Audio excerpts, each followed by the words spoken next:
Terry Crews was not interested in us. I don't know why. I think if he had known His who we loss. were, how smart we were, he would have just pulled up a chair and learned. But anyway, 100%. but when we were having breakfast, you were talking about influencer marketing, right? And you're in LA, but you guys also do some stuff in New York and other places.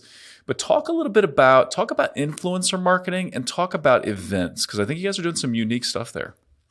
For sure. So this is actually a really big play for us. And I think that people underestimate the compounding effect this has over time.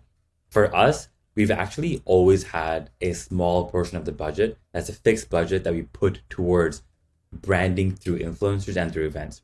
And we use it in a very specific way. So when you're doing events, it is very oriented towards building a community.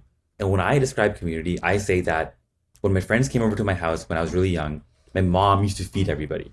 And all of my friends would be like, oh my God, this is such a fun time. I'm going to keep coming back to Nish's house because this is where we feast. This is where Nish's mom takes care of all of us. And we just have a really good time.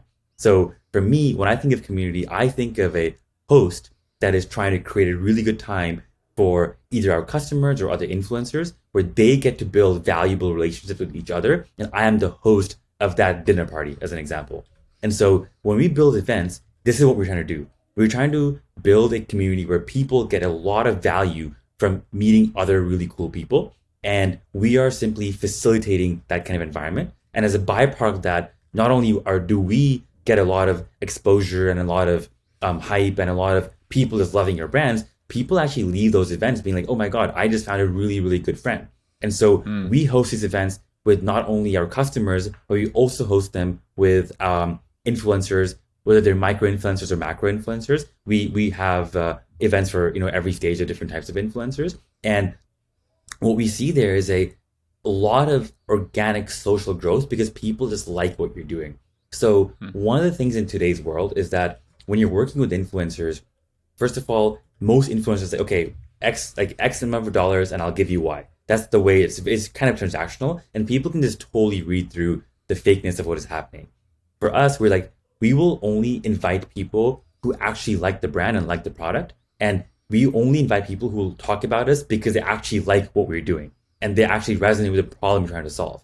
So this kind of way of introducing a brand to someone, or because they've been following us on social media and they've been talking about us and we like the content that they're putting out, just using these events as a place where we can amplify that relationship has been working really well for us. And now as we grow the brand, we're doing it on a bigger and bigger level. So as an example, the biggest one we ever did was just last month when we launched our sleep capsules, and we had some of the top influencers who are huge brand fans, and we rented out a portion of a hotel in Santa Barbara.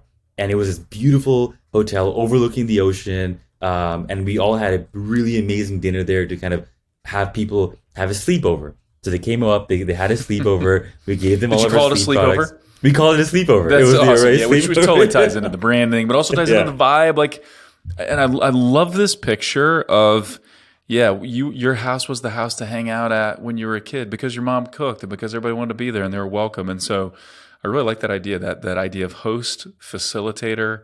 You're cultivating these relationships. Okay, awesome. So you had a sleepover in Santa Barbara overlooking the ocean. Continue. That sounds awesome. I wish I could. You should have been. It was really amazing. So that was amazing. And like, look, for me, like when I'm such a numbers guy, I'm looking at the P&L. I'm like, holy shit! Like, look at this line item. This is crazy. But the crazy thing is, Brad, we grew 50% last month over month, 50% growth. It took care of the cost threefold because of how successful these types of events are. Yeah. And it took care not of 50% year over year growth, 50% month over month growth, which is staggering. And it's been awesome. It's awesome to watch that this close up. So yeah. For sure. And it didn't come like on the day of the event, as an example. It just came because we're building that over time. Like we do that again and again and again, and it shows up over time. So it really works. Events really, really works.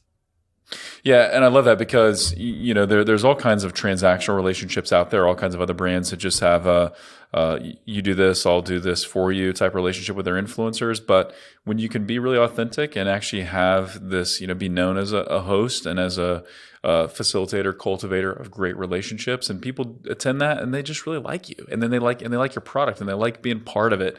that creates a deeper connection, and you'll get better results too from your influencers, which is super cool.